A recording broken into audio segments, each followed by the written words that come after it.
So this is the AirTag, and this is my AirTag review.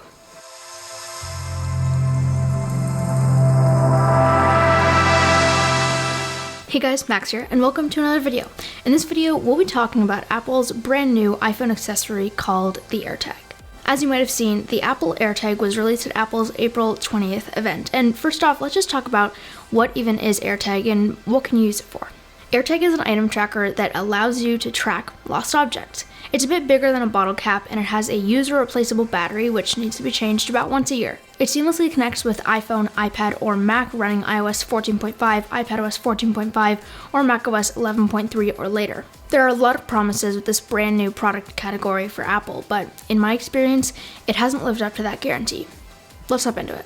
It was first reported that Apple was working on an item tracker in the beginning of 2019, and we've had images of what it could look like and what we've seen it now looks like since 2020. So it's been around for a while.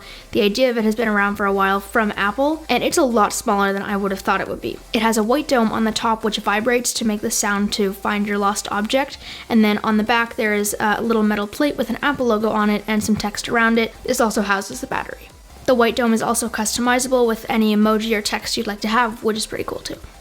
There are really two uses for AirTag, one of which is precision finding or shorter distance finding, so you might lose something around the house, and then if you want to find it, you can use precision finding in the Find My app to help find it if it's within about 30 feet.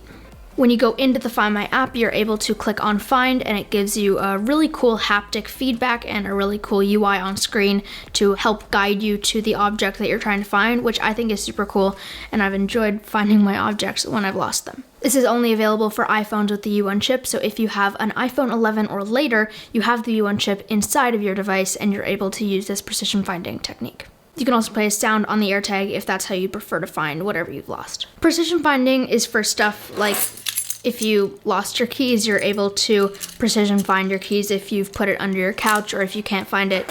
The second use case is a longer distance type of finding, so if you want to try to find something that's a little farther away than, just inside your house, and you want to find something that you've lost outside of your house or outside of your home, then that's where this longer distance finding comes in. This one uses the Find My network, which is a global community of iPhones, which allows you to kind of bounce the location off of iPhones that are around it to give you an accurate location. In my experience, this use case has not been as useful or worked as well as precision finding has. For me, the location tracking of your object that you have strapped to an AirTag has been off for me. Maybe my AirTag is defective, I'm not really sure, but it just hasn't given me an accurate location, so I basically went around in a large area and hid AirTags around. I had 4 AirTags around, and it didn't give me an accurate location for any of them, which was very weird. So there's this weird middle area between with you and 0.1 miles away, which is the minimum distance where it registers that it's not with you.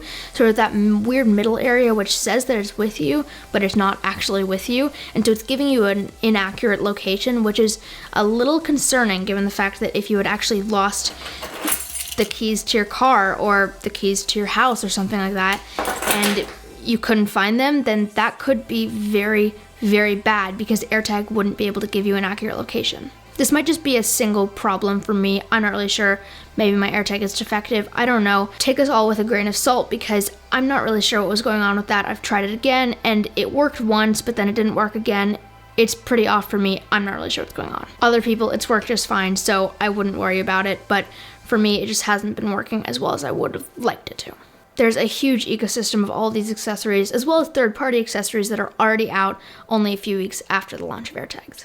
Let's talk about the Find My app UI. So the Find My app has been used for many years. Find My Friends, Find My Phone, stuff like that. But now it's just all in the Find My app. There's also a new Items tab, which is where you set up your AirTag. And then once you're there, there is a Play Sound button, so you can play a sound where the white dome on the AirTag vibrates, and then it allows you to play a sound on your AirTag to figure out where it is. And there's also a precision finding feature, which I just talked about. There's a lost mode, which puts your name and phone number and ties it to your AirTag. So if someone taps their NFC against the AirTag, it allows them to call you and tell them that they have your item.